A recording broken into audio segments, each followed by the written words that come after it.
go. So, of course, back in the old days, they taught you fractions with pizza. And it made sense because everybody can understand cutting a pizza into 8 pieces. That is the standard cut for Domino's, I believe. And then if you have like 2/8, you can understand you get 2 of the pieces of pizza. All right. If you cut it in 4 pieces and you get 2 of the 4, well, of course, that's the same as a half. And so that was a pretty good way to describe it way back in the day. But this is a fraction that's got algebra in it. And so how do we describe this? Well, we did this one yesterday. Do you remember seeing this one? Do you remember what came out first?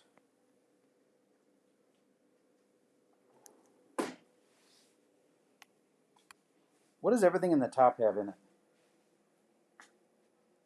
A 2. So you take a 2 out. Everybody please do that, and then it'll cancel with the 2 that's on the bottom. But just factor the 2 out. Really, that's taking each part and dividing by 2. Bertha, can you tell me the first part then that goes, this part right here, it goes there? 4b squared. Mr. Nault, can you tell me the next part? Plus 5b. Ms. Bach, can you tell me the next part? -3. Good. And then what happens, sir?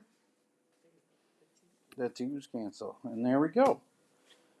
So that turns out it wasn't even a fraction.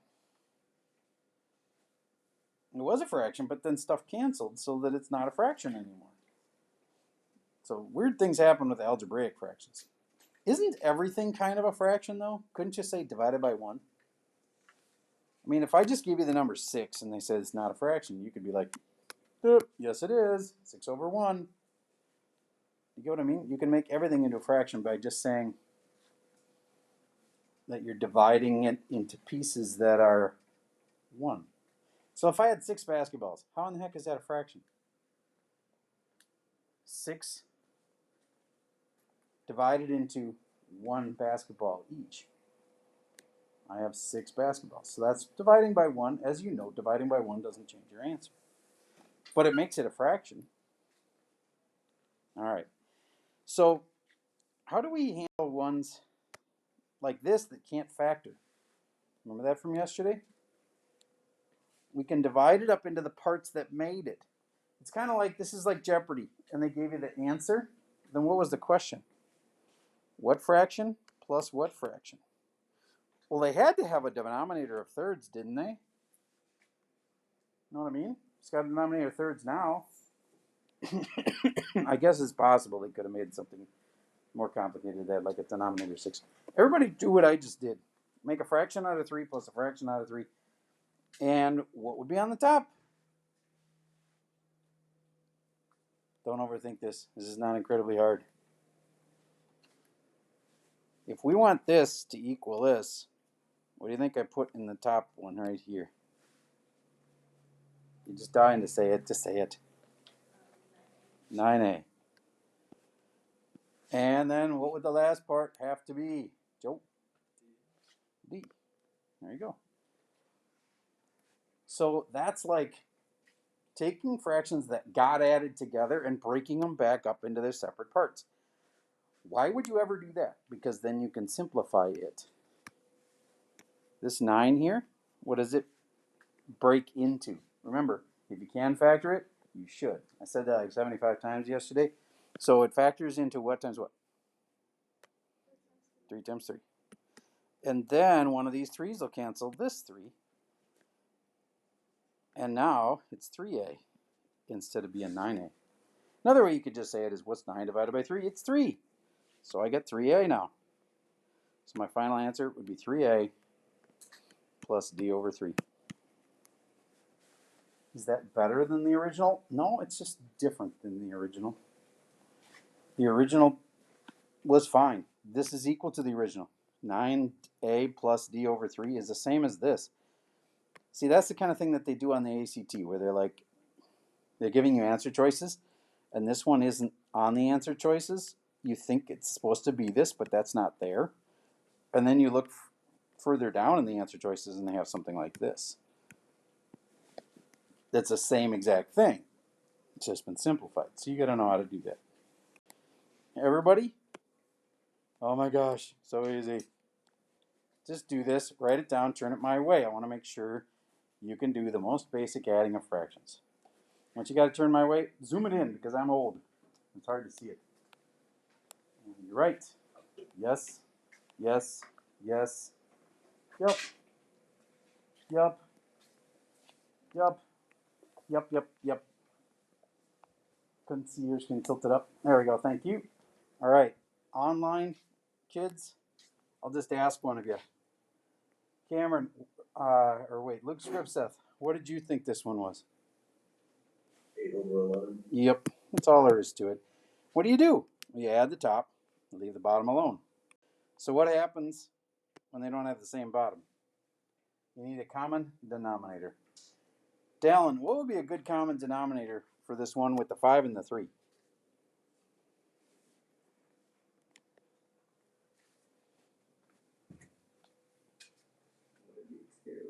Nope. Thank you for asking. I get it. You tried something. You tried subtracting them. And try multiplying them and think about what that would mean. Tommy Rodabach, what do you think a good denominator for these two would be?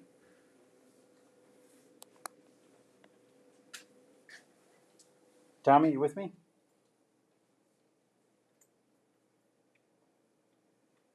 All I need you to say is here, Tommy. I don't need you to be an expert on this.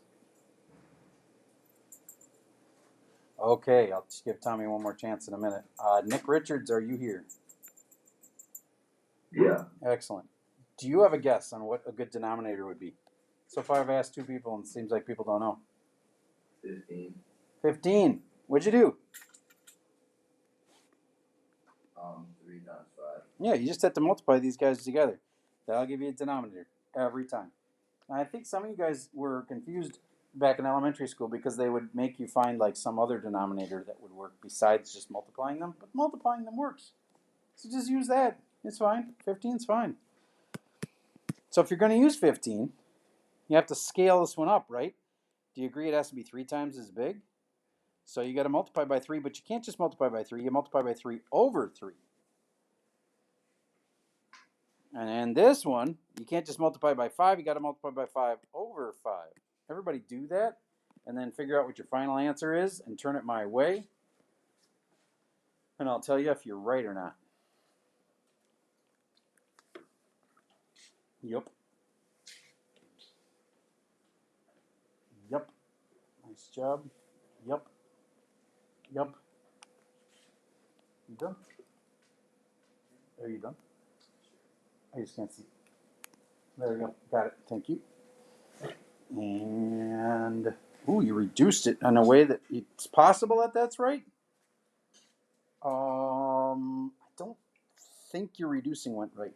Not you. Sorry. I'm talking to somebody else. All right, so this one is going to be 10 over 15. This one's going to be 12 over 15. See what I just did? So then put them together. What do you think? Yep. Yep, yep. Yep. Let's see. There it is, thank you. Okay, so I'm seeing most people are getting this. This part was 10 fifteenths. This part was 12 fifteenths. And 10 fifteenths plus 12 fifteenths was 22 fifteenths. Put your virtual hand up, online kids, because I already checked the whole room, so I know whether they had it right. Online kids, put your virtual hand up. First of all, just put it up if you're here. Everybody that's online, just put up your virtual hand. Okay, looks like Tommy's gone. Then everybody put your hand back down again. And now just put it up if you had this one right. All right, thank you. It helps me get a check on who's doing well and who's not. All right, so let's try another one like that. This one here. What was the denominator? Dallin, did you catch what we did last time? How do we get a good denominator for these?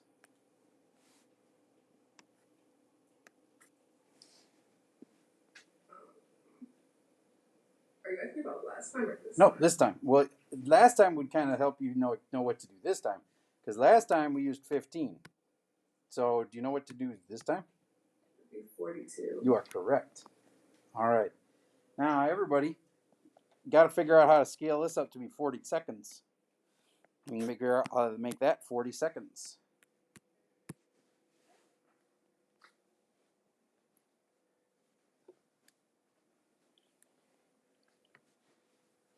Jack Lewinsky, what do you think we should multiply the 1/7 by?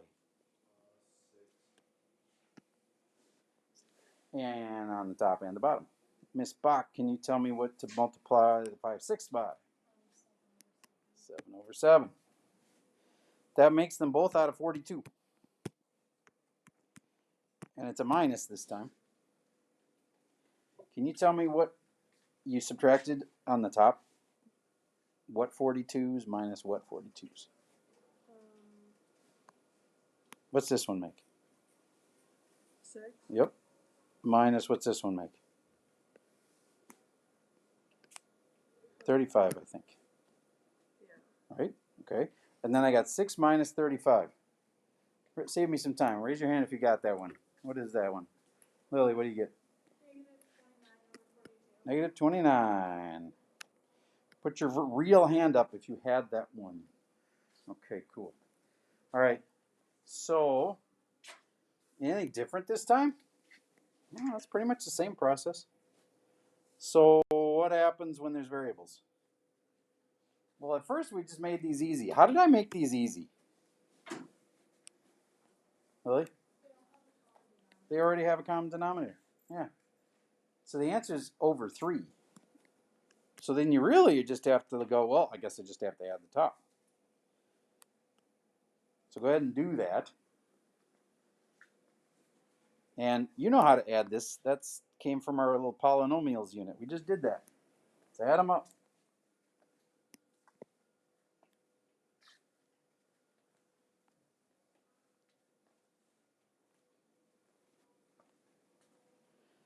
So Javon, when you put the 4x with the 6x, what do you get?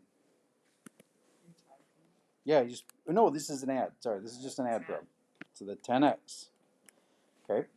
And the reason we know that I get they're both in parentheses, which makes it look like you'd multiply, but there is a plus. So if there's that, it kind of overrules it, and it's a plus problem. All right, so then it's 10x, and then can you finish it? 10x what? Plus 4. Plus 4. Yep, you were right. It was good. 2 people answered at the same time, and it's okay. It was 10x plus 4 over 3. Put your hand up if you feel like you understand that. Okay, good. Why is the one on the bottom more tricky? Because of the negative in between. And why is that hard? I can subtract. You know where everybody's going to mess up, don't you? Yep, that negative 10. They're going to think that's a negative 10, but it's not. All right, so then the bottom is still 3 for sure. That's easy because it's common denominator. But what do we do? Vikram, does that 5y squared have anything to go with? So then I just put 5y squared. What do I do next?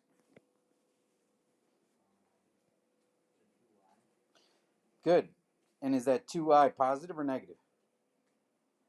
Yep, negative 2y. And then what's the last thing that can be put? Yeah, the 7 and the 10. And is it 7 minus 10? No, it's 7 plus 10, which is? There it is. Now, if you can factor it, you should, but I'll save you some time. The top thing doesn't factor. If it would factor a 3 out, do you get that'd be cool? We could cancel the 3's. If it could factor a 3 out, but it can't. Because there isn't a 3 in everything. All right, moving on. How is this different? Doesn't have common denominator. So what do we do to find denominators? You just multiply them. So it's going to be 15ths. So multiply this side by something and that side by something. Joe, what does the left one have to get multiplied by? Yep. So I have a 3 over a 3. Luke Scribs says, what should the right-hand side be multiplied by? Left 5. Excellent. That gives us a denominator of 15. Nick Richards, you get to multiply this one, the left one. Distribute that 3 out and tell me what you get. 12x minus 3. Nice. Let's see. Tommy Rodabach, are you here yet? Nope. All right. Yeah. Oh, all right. You were gone a lot at the beginning there, Tommy. You better stick around. Be right back. I'm sorry. All right. Let's go with Nick Richards. No, we already tortured him. Luke Scribseth, can you do the top left here? We're multiplying this by 5. Now, don't let it freak you out that the 5 is on the right side of the parenthesis. You could put it on the left. It doesn't matter. You got a 30x plus 25. Yep. And it would just help a little bit if you could tell me if that's positive 30x or negative 30x. Positive 30x. Yep. And it's all over 15. Now, if you guys can simplify that, which is really the last unit test we had was about that. Like putting things that are like terms together, like the 30x can go with the 12x, and the 25 can go with the negative 3. Dylan, can you finish that one? 42x plus 22. You are correct. All over 15. And I did check quick in my head. Because 42 and 22 can both have a 2 in them. And I thought, oh, I wonder if I could factor the 2 out. But there's no 2 on the bottom. Do you get how it's kind of useless to factor out a 2 unless they would cancel with something? And 15 doesn't have a 2 in it. So that doesn't work, so I just leave it. All right. Act like it's a test. This would have been the hardest one so far. If you're really getting this, you should be able to make this have a common denominator. You multiply by something, right? Make this have a common denominator, and then put it all together. Everybody give this one a shot. This is true fractions, where the fractions have algebra in them, so we call them algebraic fractions. So the most complicated way to say this would maybe be polynomials involving addition of fractions with non-common denominators. See if you can do it.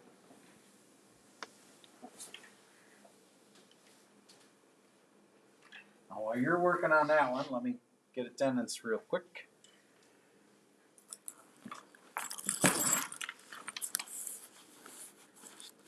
When you hear your name, just say here.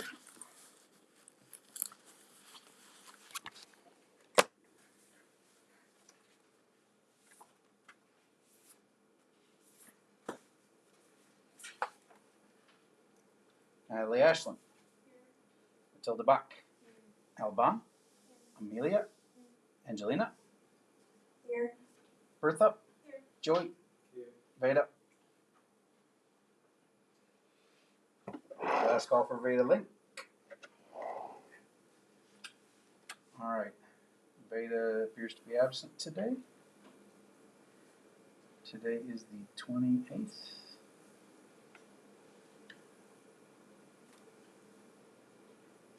All right, I'm going to pause for a sec.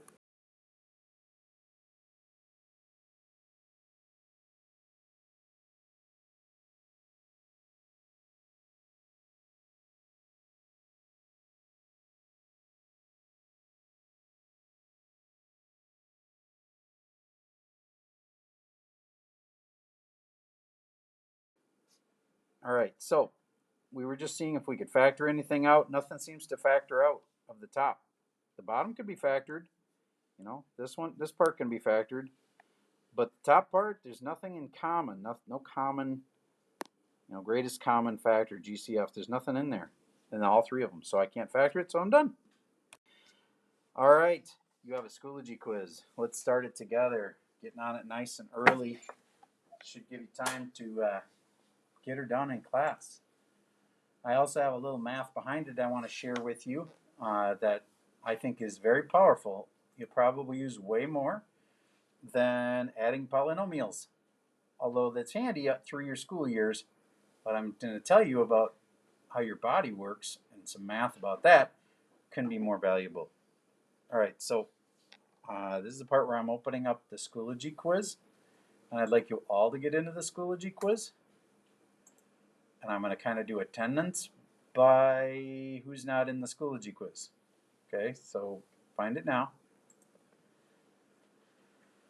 Before I harass people about why aren't you in the Schoology quiz, I'm going to give you another minute to get there. There's only one posted for today. It's HAU11L1. But just look for the one in that folder for today.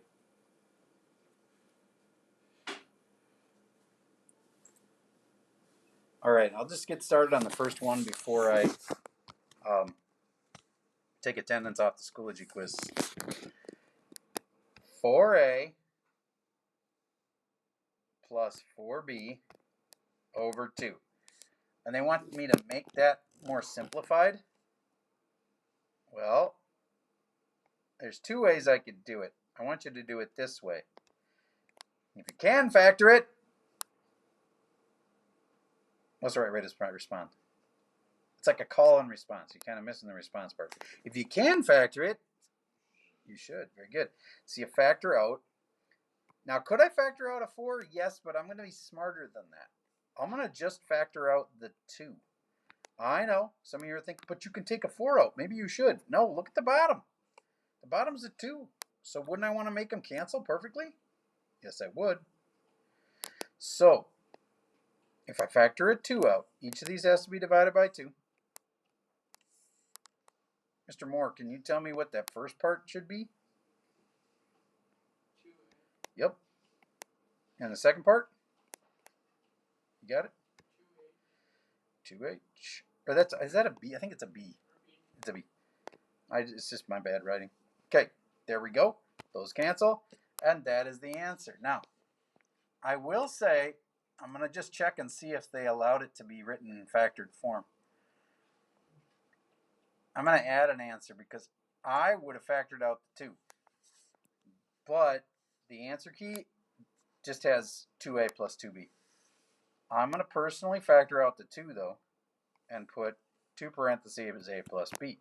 And I'm going to put that in there as a right answer because it is. If you can factor it, you should, right? A plus B. There, now that'll work too if you want to add that as an answer. Your choice. Okay. How about the next one? Number 2. It's 18x plus 15y minus 9z plus 6. And it's all over 3. That's a big clue about what will factor out. Because you want the 3 to cancel, right? Obviously, a 3 must factor out. What goes in the red circle?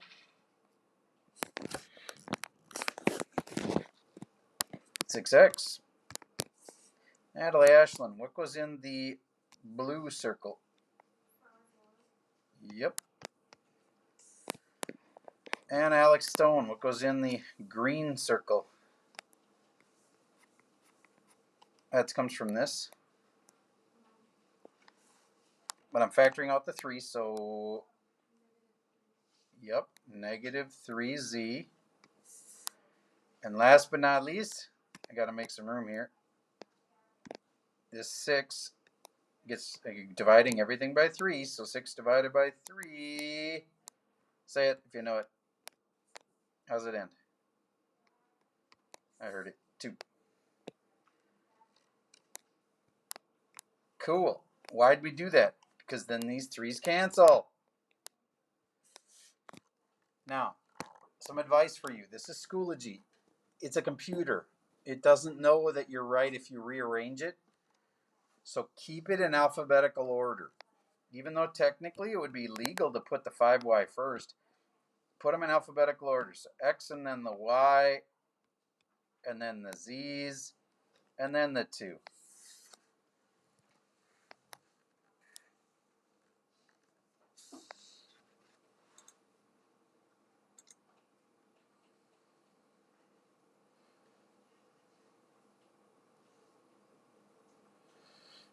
All right. That's all I got for the video for today. Just finish up that Schoology quiz now.